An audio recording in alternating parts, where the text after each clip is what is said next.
Menteri Keuangan Purbayayudi Sadewa menegaskan bahwa kebijakan perubahan harga bahan bakar minyak atau BBM jenis Pertamax tidak akan mengganggu perekonomian nasional. Pemerintah menjamin stabilitas sektor logistik dan transportasi publik tetap terjaga pasca penyesuaian harga tersebut.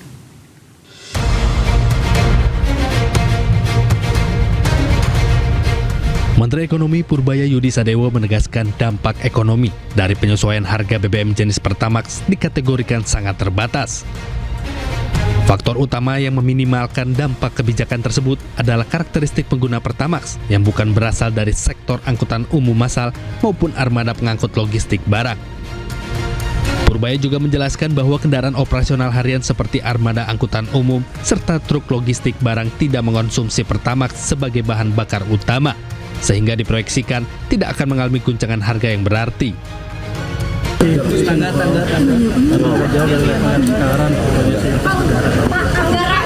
Pak, di sosmed ramai soal ajakan pada pindah ke Pertalite, Pak, untuk potensi beban anggaran tambahan subsidi itu gimana sih, Pak? Hitungan Kemenkyu, Pak, udah ada berapa, Pak, kira-kira, Pak? Kita nggak hitung, tapi begini, pasti ada berapa persen yang pindah, cuman kan harusnya nggak semuanya pindah. Kenapa? Karena kan yang beli Pertamax tahu mobilnya cocok untuk Pertamax. Untuk yang motor kan tidak ada seperti itu ya, Pak? Berapa persen, Pak, yang bakal pindah? Karena beberapa orang juga pada udah mau ngelihat My Pertamina nih mau Kita pindah. belum hitung, mungkin ditanya Pak Bahlil yang mengerti. Sebelumnya, kenaikan harga Pertamax membuat sejumlah pengendara beralih ke Pertalite yang harganya Rp10.000. Hal ini pun berdampak pada antrean kendaraan di sejumlah SPBU di berbagai daerah.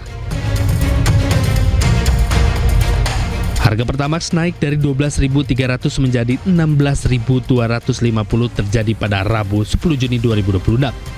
Kenaikan mencapai Rp4.000. Sementara untuk Pertamax Turbo, Dexlite, dan Pertamina Dex tidak mengalami kenaikan harga. Tim Liputan iNews melaporkan. Kita beralih ke informasi lain, pemirsa. Selebritas Paula Verhoeven diperiksa terkait kasus penipuan travel Hanania Group. Tak hanya Paula, Polda Metro Jaya juga memeriksa komika Pras Teguh. Saya terus terang sangat prihatin buat para korban. Paula Verhoeven diperiksa Polda Metro Jaya Kamis pagi. Paula diperiksa sebagai saksi kasus penipuan travel Hanania Group. Kepada media, Paula mengaku dicecar 30 pertanyaan oleh penyidik. Paula juga menegaskan dirinya tidak mengenal sama sekali pemilik Hanania Group, Ahmad Syah Farhan. Ada membawa bukti-bukti juga nggak sih Kak untuk memperkuat apa yang kamu sampaikan? Ada. Seperti apa bisa dibagikan? Ya, Assalamualaikum warahmatullahi wabarakatuh. Paula, komika sekaligus podcaster Pras Teguh juga diperiksa. Dalam pemeriksaan, Pras Teguh mengaku mendapatkan diskon saat umroh melalui Hanania Group pada Februari 2026 lalu. Tidak ada menerima aliran dana apapun kecuali uang saku. Sebenarnya saya pribadi tidak ada hubungannya langsung dengan Hanania. Jadi keberangkatan saya umroh waktu itu 2024 bulan September itu saya diajak oleh program Rumpi. Jadi sebagai narasumber, sebagai talent di sana, dan ternyata kebetulan program Rumpi tersebut bekerja sama dengan Hanania gitu. Jadi saya tidak berhubungan langsung dengan Hanania-nya. Itu kita berangkat sebanyak 24 orang. 24 orang, dan karena kita berangkat 24 orang itu kita dapat diskon. Jadi kita kerjasama sama Hanania. Sebelumnya saya tahu sama Hanania ini juga melihat dari sosial media, dan juga salah satu tim dari Hanania itu orang tua dari teman anak saya di sekolah. Kejaksaan Agung menetapkan tersangka baru Asep Yusuf Somantri atau AYS dalam kasus dugaan korupsi tata kelola program makan bergizi gratis. Asep merupakan pihak swasta yang mengatur letak dapur MBG dan mitra SPPG.